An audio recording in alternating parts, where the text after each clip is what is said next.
My name is Fiona Anderson, and what I'm about to tell you is how I turned the single worst day of my life into a victory I'll never forget. Picture this: discovering your fiancé in bed with your younger sister, just 3 months before your wedding. Now imagine receiving an invitation from them, neatly written, saying, "Come see what true love looks like." Most people would either skip the wedding or show up in tears. I did neither. I walked in, head held high, in a dazzling white dress, the same dress I had chosen for myself, with a secret that would unravel their perfect day and change everything. The look on my sister's face when she realized she'd just lost $8 million? Absolutely priceless. But let me start from the beginning. The whispers began the moment I stepped through the oak doors of St. Catherine's Cathedral. 200 heads turned simultaneously, a wave of shock rippling through the pews. Gasps, murmurs, stifled disbelief. I could feel it all. Is that her? In white? The audacity. I walked down the burgundy carpet with measured steps, every inch deliberate. My Versace gown hugging me like it was made for the moment. Caught the morning light streaming through stained glass, the pearls embroidered along its seams sparkling softly with each step. There they were at the altar.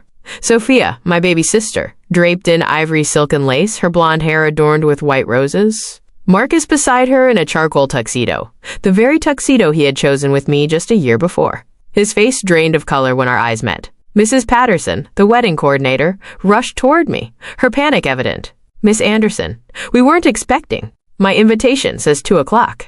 I interrupted calmly, holding up the elegant card. "I'm right on time." Sliding into a pew 3 rows from the back, I caught my mother twisting in disbelief, her mouth opening and closing like a goldfish. Dad's jaw clenched so tight I could see the muscle twitching from across the cathedral. But it was Sophia's reaction that fueled my resolve. She grabbed Marcus's arm, lips moving rapidly, her fury practically radiating. Good. Let her stew in uncertainty. Let her tremble with the anticipation of what she didn't know. The organ swelled, trying to restore order to the chaos I had ignited simply by existing. Father Michael cleared his throat, glancing between the bride and me. The tension was almost tangible. What none of them knew, Sophia, Marcus, even my parents, was that I held all the cards. The small wooden box in my purse wasn't just a box. It contained 6 months of planning, decades of foresight, and justice wrapped in legal documents. 2 weeks earlier, sorting mail in my downtown apartment, I saw it. Sophia's handwriting on an envelope. My hands trembled as I opened it, already dreading what I'd find. Inside was an invitation on the same pearl cardstock I had chosen for my own wedding, the same font, even the same calligrapher, and the handwritten note. "Dearest Fiona, come see what true love looks like. We'd hate for you to miss it. Love, Sophie and Marcus." I had read those words over and over, feeling the malice seep in. She wasn't just stealing my fiancé. She was mocking me, using my own wedding plans as a weapon. I called my best friend Rachel that night. "Don't go," she warned. But Rachel didn't know what I did. She didn't know about the meeting with James Mitchell, my grandmother's lawyer, or the documents in his safe, ready for the perfect moment. "I'm going," I told her, "and I'm going to give them a wedding they'll never forget." Preparation took 2 weeks, not for revenge, but for justice. I wasn't going to crumble. I wasn't the weak, ignored older sister anymore. I was standing for what was mine. I even called Marcus once. He picked up on the 3rd ring. "Fiona, I can explain. Save it for someone who cares," I said, letting him stew. $8 million. Happy Marcus. Hope she's worth it. Growing up, I'd been the responsible one, the invisible one, the rough draft. Sophia was the masterpiece, charmed everyone, got everything handed to her. Prom dates, tennis spots, internships. I worked for years while she floated through life. But Grandma Eleanor had always seen through it. "You have something Sophia will never have. Substance, patience, the ability to build something real," she told me once. Now I understood. Sophia's pattern was always the same. She saw my happiness and took it. And Marcus, he was the pinnacle of her selfishness. High school crushes, scholarships I earned. She stole it all. And now, my engagement, my future, my inheritance, all threatened. Social media amplified the pain. The engagement photos, the curated perfection, it was torture. But while Sophia posted pictures, I prepared legally. Lawyers, accountants, and my grandmother's documents became my armor. James Mitchell's words rang in my ears. "Your sister has no idea. She's too busy planning her perfect wedding." 3 days before the wedding, Sophia called. "You're not coming, right?" Her voice sweet, toxic. "Wouldn't miss it for the world," I said. Silence. Then she tried to bait me. "Just don't wear white or anything psycho."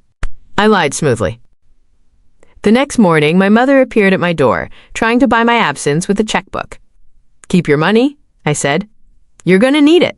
Friday night, less than 18 hours before the wedding, my family ambushed me. You will not ruin your sister's wedding, Dad started. I'm not ruining anything. I'm attending as invited, I said calmly. The wooden box beside me contained the documents that would finally shift power into my hands. Grandma Eleanor had planned it all 6 months ago. Patience, she had whispered, changes the world. Tomorrow, the quiet ones, like me, would wield power. I walked forward, pulling the wooden box from my purse. I have documents that materially affect this union. The silence was deafening. This was the moment everything changed. If someone had humiliated you like this, would you have stayed silent, or would you have done what I did next? I'm curious. Share in the comments if you're comfortable. Your story might help someone else.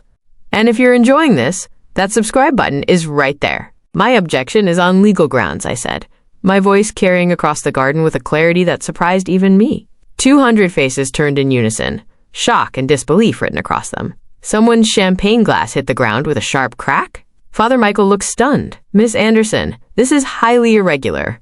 I have documentation that materially affects this union, I said, walking down the aisle with measured steps. My white Versace dress caught the afternoon light. She wore white to her sister's wedding, someone whispered. Yes, I did. My grandmother, Eleanor Anderson, passed away 6 months ago.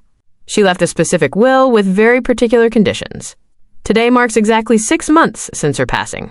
Father Michael opened the box with shaking hands, pulling out thick legal documents. His eyes widened as he read aloud. The entire Anderson estate, valued at $8 million, is left to Fiona Anderson, conditional upon her marital status and the financial stability of her spouse.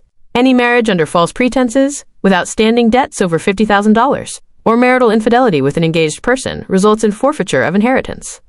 Gasps rippled through the crowd. Marcus swayed on his feet. Sophia G. grabbed his arm, nails digging into his sleeve. How much debt do you have, Marcus? 200,000? Plus the credit cards you opened in my name? I asked conversationally. The crowd erupted. Father Michael's voice echoed as he continued. The estate, including Anderson and Associates, all properties, patents, and partnerships, was legally mine. Sophia's face had gone from red to gray. Impossible.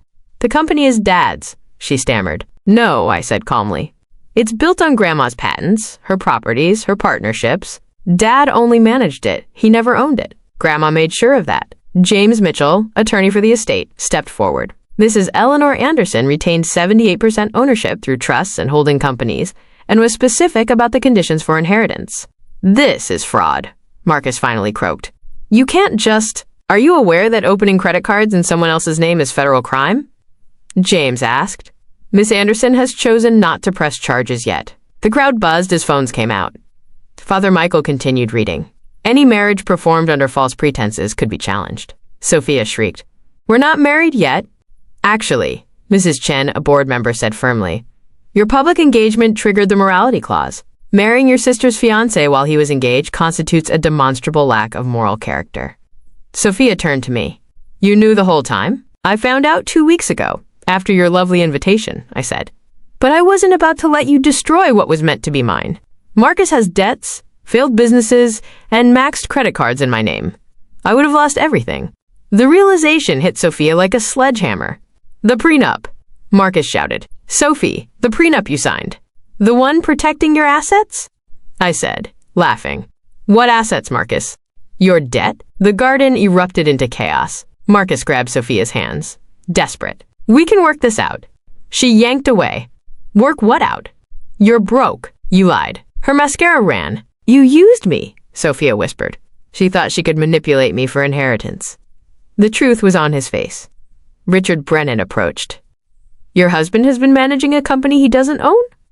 Dad's face turned purple. Documentation shows Mr. Anderson took loans against assets he didn't own. That's fraud. Mrs. Chen corrected him. You were president of a company you never owned. The guests split into 2 camps, fleeing the drama and recording every moment. Sophia tried one last play. If I don't marry Marcus, Fiona can and lose everything.